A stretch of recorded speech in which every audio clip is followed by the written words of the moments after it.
नमस्कार, मी आयशा रुस्तुम. सर्व दर्शकांचे राजमुद्रा news live मध्ये स्वागत. राजमुद्रा न्यूज लाईव्ह सादर करत आहे नवरात्र उत्सवानिमित्त नवरत्ने विशेष मालिका. दुसऱ्या मालिकेत जाणून घेऊया भारतातील पहिल्या महिला शिक्षिका अर्थात समाजसुधारक सावित्रीबाई फुले यांच्याविषयी. सावित्रीबाई फुले या भारताच्या प्रथम महिला शिक्षिकाच नव्हे तर त्या एक उत्तम कवयित्री, अध्यापिका, समाजसेविका आणि पहिली विद्याग्रहण करणारी महिला देखील आहेत. या व्यतिरिक्त त्यांना महिलांच्या मुक्तिदाता देखील म्हटलं जातं. त्यांनी आपले संपूर्ण आयुष्य महिलांना शिक्षित करण्याकरता आणि त्यांना त्यांचा हक्क मिळवून देण्याकरता खर्ची घातले. महिलांना शिक्षणाच्या प्रवाहात आणताना सावित्रीबाईंना अनेक संघर्षांना सामोरे जावे लागले, परंतु त्यांनी हार मानली नाही आणि धैर्य खचून येता संपूर्ण आत्मविश्वासाने संघर्षाला सामोरे गेल्या आणि यश मिळवलेच. मुलींची पहिली शाळा, first school for girls in India. सावित्रीबाईंनी 1848 साली शिक्षणाचे माहेरघर असे ज्याला आपण म्हणतो त्या पुण्यात पहिली मुलींची शाळा सुरू केली. पती महात्मा ज्योतिबा फुले त्यांच्या मदतीने त्यांना सतत पुढे जाण्याकरता प्रेरणा मिळत होती. ते फक्त त्यांचे पती नव्हते तर एक चांगले गुरु व संरक्षक देखील होते. सावित्रीबाईंच्या कार्याचे ते सतत कौतुक करून त्यांचा उत्साह वाढवित असत.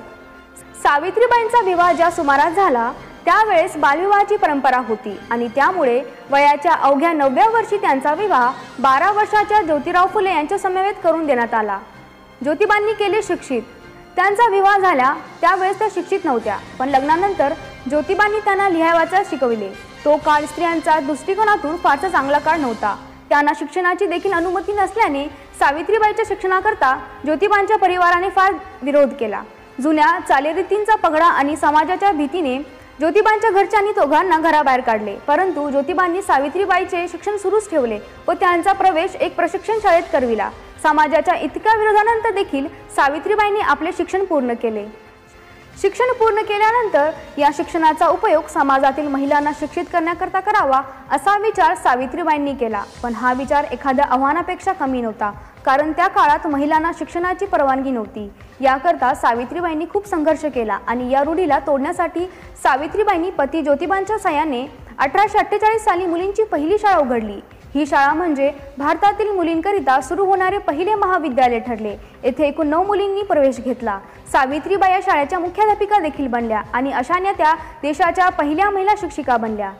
सावित्रीबाई म्हणायच्या, वेळ विनाकारण व्यर्थ करू नका, जा आणि शिक्षण प्राप्त करा.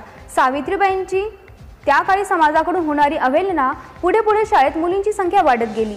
अस्पृश्य समाजातील मुलींची संख्या यात लक्षणीय होती. या दरम्यान त्यांच्या समस्या वाढत गेल्या. सावित्रीबाई शिकवण्याकरिता ज्यावेळेस घरून निघत असत त्या दरम्यान शाळा ते विद्यालय हे अंतर पार करताना त्यांना अनेक कटू अनुभवांना सामोरे जावे लागत असे. सावित्रीबाईंवर शेण, दगड, कचरा फेकण्यात येत असे.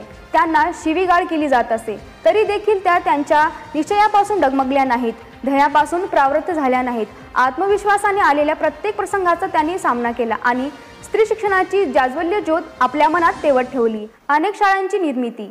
पती ज्योतिबा फुले यांच्या मदतीने कुणाचेही आर्थिक सहाय्य न घेता 1 जानेवारी 1848 पासून 15 मार्च 1852 पर्यंत मुलींच्या शिक्षणाकरता त्यांनी 18 शाळा सुरू केल्या. 1849ला पुणे येथे उस्मान शेख या मुस्लिम बांधवाच्या घरी मुस्लिम महिलांना आणि लहान मुलांना शिक्षित करण्याच्या उद्देशाने त्यांनी शाळा सुरू केली. महिलांच्या शिक्षणाच्या ध्येयाने प्रेरित असलेल्या सावित्रीबाई सतत त्या क्षेत्रात काम करीत राहिल्या. सावित्रीबाईंचे आणि ज्योतिबांच्या शिक्षण क्षेत्रातील योगदान पाहून 16 नोव्हेंबर 1852ला ब्रिटिश शासनाने त्यांचा यथोचित गौरव केला.